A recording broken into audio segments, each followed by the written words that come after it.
Assalamualaikum teman-teman semua. Kembali lagi nih sama Mitu. Nah, pada video kali ini Mitu akan berbagi sedikit informasi mengenai jenis-jenis reksadana syariah. Kalian tahu nggak sih jenis reksadana syariah itu apa saja? Jenis reksadana syariah dapat dikelompokkan berdasarkan bentuk hukum, isi portofolio, struktur, dan karakteristik penawarannya.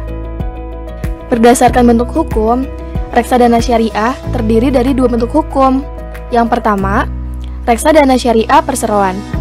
Reksadana yang berbentuk perseroan merupakan perusahaan yang kegiatan usahanya menghimpun dana dengan menjual saham, dan selanjutnya, dana dari penjualan saham tersebut diinvestasikan pada berbagai jenis efek yang diperdagangkan di pasar modal dan pasar uang. Yang kedua, reksadana berbentuk kontrak investasi kolektif.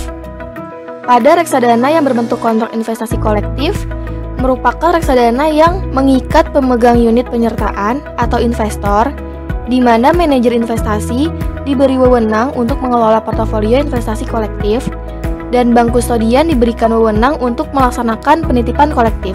Saat ini, di Indonesia, bentuk reksadana yang berkembang adalah reksadana berbentuk kontrak investasi kolektif. Selanjutnya, berdasarkan isi portofolionya, reksadana syariah terdiri dari: yang pertama, reksadana syariah pasar uang.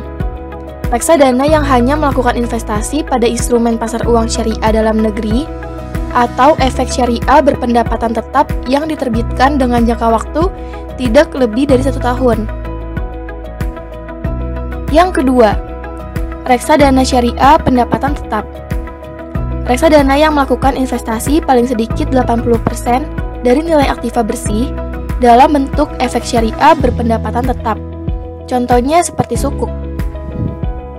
Yang ketiga, reksadana syariah saham.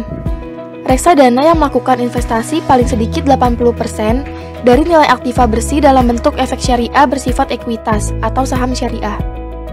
Yang keempat, reksadana syariah campuran. Reksadana yang melakukan investasi pada efek syariah bersifat ekuitas, berpendapatan tetap, dan instrumen pasar uang dalam negeri yang masing-masing tidak melebihi 79% dari nilai aktiva bersih. Di mana dalam portofolio reksadana syariah tersebut wajib terdapat efek syariah bersifat ekuitas dan efek syariah berpendapatan tetap. Yang kelima, reksadana syariah indeks. Reksadana yang melakukan investasi paling sedikit 80% dari nilai aktiva bersih dalam efek syariah yang merupakan bagian dari suatu indeks syariah yang menjadi acuannya. Investasi pada efek syariah tersebut wajib berjumlah paling sedikit 80% dari seluruh efek syariah yang ada dalam indeks. Yang keenam, reksadana syariah berbasis sukuk.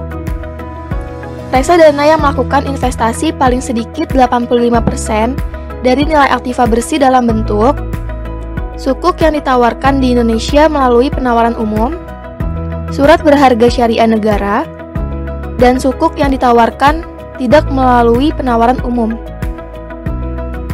Dan yang ketujuh, reksadana syariah berbasis efek syariah luar negeri. Reksadana yang melakukan investasi paling sedikit 51% dari nilai aktiva bersih reksadana syariah pada efek syariah luar negeri yang dimuat dalam daftar efek syariah yang diterbitkan oleh pihak penerbit daftar efek syariah, dan paling banyak 49% dari nilai aktiva bersih diinvestasikan pada efek syariah dalam negeri. Selain itu, reksadana syariah juga memiliki karakteristik pada penawarannya. Yang pertama, reksadana syariah terbuka. Reksadana yang dapat menjual dan membeli kembali unit penyertaan secara terus-menerus sampai dengan jumlah unit penyertaan yang ditetapkan dalam kontrak. Yang kedua, reksadana syariah tertutup. Reksadana syariah tertutup adalah reksadana yang ditawarkan dan dibeli kembali pada waktu tertentu. Investor tidak dapat membeli dan menjual kembali reksadana jenis ini di luar jangka waktu yang telah ditentukan. Sampai di sini dulu ya informasi yang dapat Mitu sampaikan. Semoga bermanfaat dan sampai jumpa di video berikutnya. Oh iya, jangan lupa like, komen, dan subscribe ya. Wassalamualaikum warahmatullahi wabarakatuh.